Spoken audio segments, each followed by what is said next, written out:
Welcome to Signs. In this lesson, we will learn about important signs.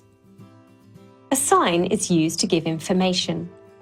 Let's look at some useful signs to help in everyday life. Entrance, a way into a building or place.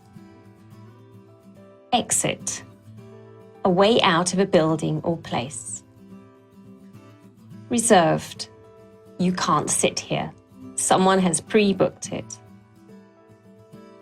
No entry, you can't go in here. Men's toilet or restroom.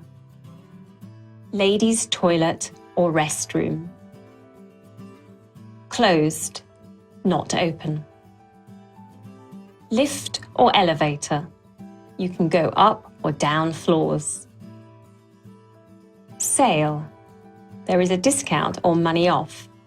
It's cheaper than usual. Queue.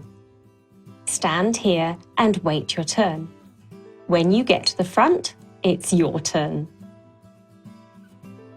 No smoking. You can't smoke in here. This lesson, we learned about signs.